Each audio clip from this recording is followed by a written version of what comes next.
Our next speaker, who has flown here all the way from Boston, Robin Chase, founder and CEO of BuzzCar, a service that brings together car owners and drivers in a car-sharing marketplace. She's also founder and former CEO of Zipcar. You've heard of Zipcar, of course, the largest car-sharing company in the world, and GoLoco, an online ride-sharing community. Please welcome Robin Chase.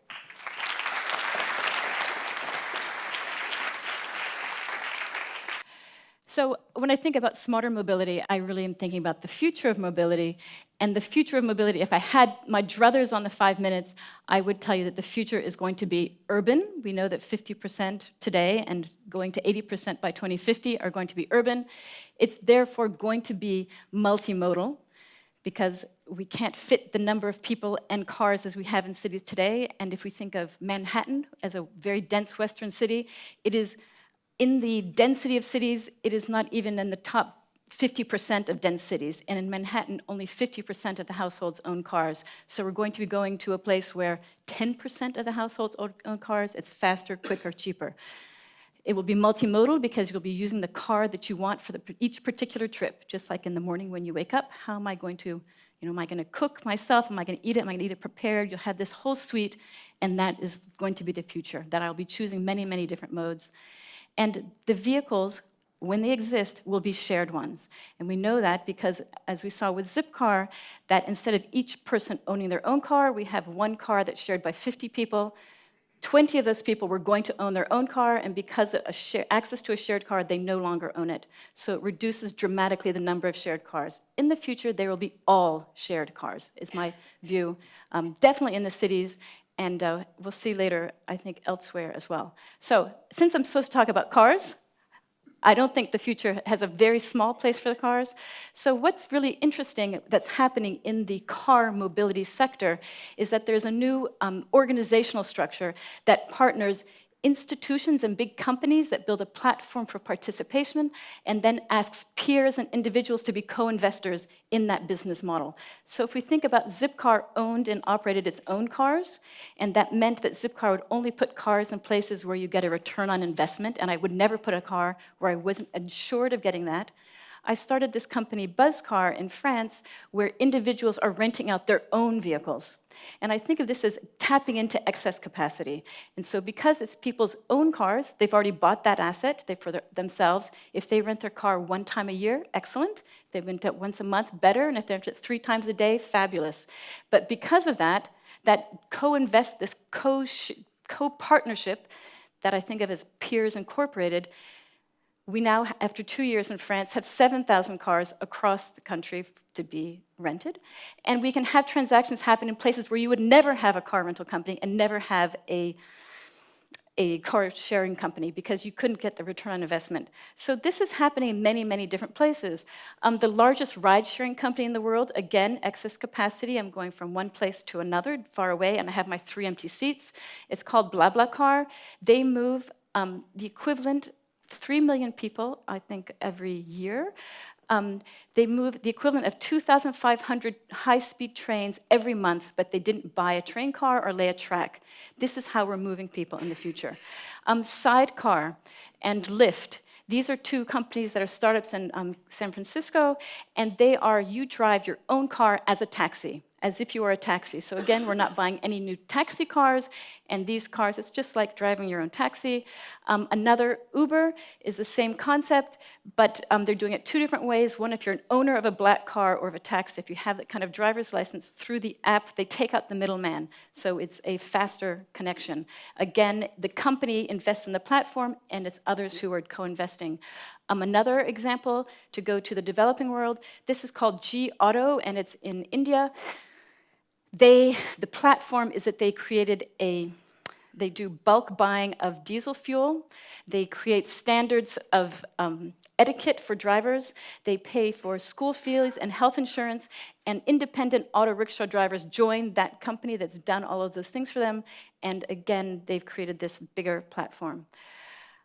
So if, as I explained, this was the future of mobility, and I think this is really happening, I want to close with the thought that once you introduce self-driving vehicles, and I'm talking about fully autonomous, this whole world of transportation is actually flipped onto its head. The reason why people, many of us take public transportation because it's the fastest, cheapest, best way. And the reason we don't take our own car is because I can't park, because it's expensive, because I'm gonna get stuck in traffic. But there's people who are refusing to go there. They're refusing to give up their cars because they won't participate in public transportation. Once we have the autonomous car, there's two possible scenarios for it, as I see. One is privately owned, in which case we are talking about transportation hell, because we will have zero occupancy vehicles that are driving around. I'm going to nip into the store, please circle the block 25 times until I bought it. Or worse, I want that pizza, I'm going to send the car, and then someone will run out and hand it. Go pick up my laundry for me. That we will have zero occupancy vehicles everywhere congesting the city. So I see that future for the autonomous car. Hell, we need to have taxes, and we need to have strong regulations to make that not happen. Conversely, we have future transportation paradise, which is they become public shared vehicles. And now I never wanted to get in the subway because it was too crowded, or I'm 2 miles from the closest tube station. We'll be able to have door-to-door, which is the end-all for transportation. Very few people in that vehicle, door-to-door, real-time, on-demand. And those cars will be always moving, they won't be parked. And if you want to share the ride, you'll be 6 people in a car, and it'll be cheap. And if you are an expensive, fancy person, you'll say, I want the whole thing for myself, and I want a Mercedes. But both of these will dramatically reduce the number of cars, the number of parked cars, and the people who are taking public transportation. That's everything. Thank you, Robin. Robin.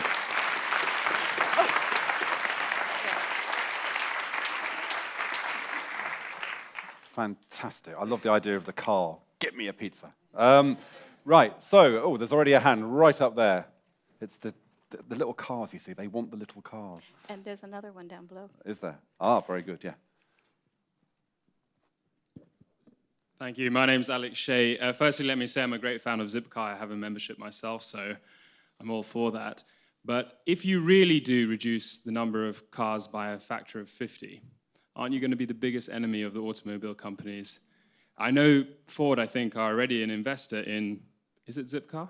Okay. One of the car sharing, so perhaps they're taking a quite proactive view on that. But in the long term, if they see their sales dropping by 50 times, You'll get taken what are out, they going to basically. do? They'll put a contract out on you if they think you're going to succeed. Right, okay, there's somebody here. No. Here comes Mike. Here comes Mike. Here's Mike. And then I'm going to take this person right at the back there because they're waving so much. Yeah. I was just wondering how you see the use of policies which drive down car use in the inner cities, and how's a synergy with, things like buzz car and car use. I mean, if you're going to reduce parking in cities and that kind of side of things, I'm interested to hear how that might operate. Okay, and then finally. How will the car sharing change the actual design of a car? Oh, you're getting the car. Okay. So, Okay. are you going to be taken out by the automobile manufacturers? What's the relationship between this and kind of overall car use? And what about design? So when I started Zipcar, I did honestly have an image in my head of the Godfather scene when people are going to be dashing into my bedroom with machine guns and kill me dead. But now the car industry, through no fault of my own or through fault of my own, have actually seen the writing on the wall. Every single major car manufacturer has a car sharing or car sharing company in action, and this is definitively the writing on the wall, and they're all scared to death, and they're working as hard as they can to come up with a new business model for the next 20 to transition to. So it's done, it's going to happen. The question about what does it mean for my business model, we have this period of transformation, and like any company, we've stepped in to enable this transformation, and we're always going to have to stay on the front edge, and if it's not going to be cars, it'll be something else. But them's the breaks. Today, it's a huge market. It will be there, and then as it fades into an autonomous cars come, that'll be something. We'll be providing the software on top. And then the last question about this, which kind of cars to design, I'm always intrigued, and I love this question because I've been asked by car manufacturers, what kind of car should we design?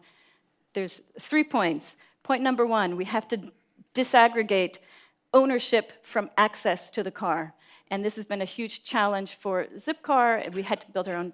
How do you let people to get in when they're authorized? So that they have to do that. 2, they have to have built-in car seats so that you can up or down for baby seats. That's a really big challenge. And 3, absolutely positively, there is no one kind of car. The whole joy of having your own car, of car sharing, is that I choose the car specific to that exact trip. Do I need a pickup truck for an hour and a half? Do I need a minivan for the weekend? Am I trying to impress my boss? Let's get the BMW. I mean, whatever it is profoundly not one car. And you think in that way when you think you had to buy one. And when you use it by the hour and by the day, it's very trip specific. So I'd buy a car off Paul, and I would definitely invest in any company that Robin set up. Robin Chase. Thank you. Robin, what do you think is the major social change taking place in the background that's going to influence and change the way we think about transport? Climate change. We haven't at all talked about that, and couldn't look 50 years out. I couldn't, 30 years out, 20. In 20 years is going to be a dramatically different world, and I think we'll have very different priorities, and the expensive, jewel-like, crazy, whatever, we're not going to be doing any of that. But to his point, Paul's point, it talks about the beauty of the collective experience.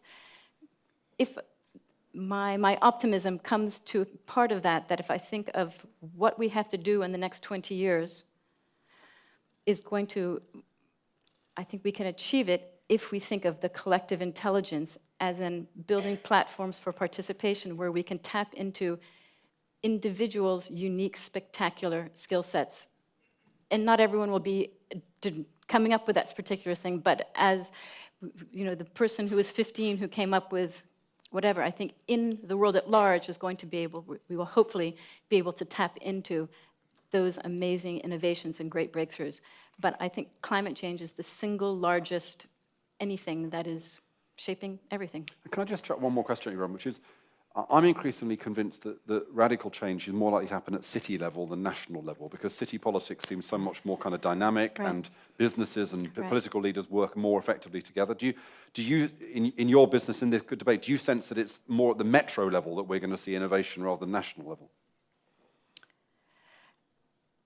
Yes, because that's where there's more people. One of the things about this collective piece is that the power of people and individuals being recognized for their own individual contribution, since there's more people in cities, I would say that's the case. But now someone just got into MIT. I was reading this letter that is from Tibet.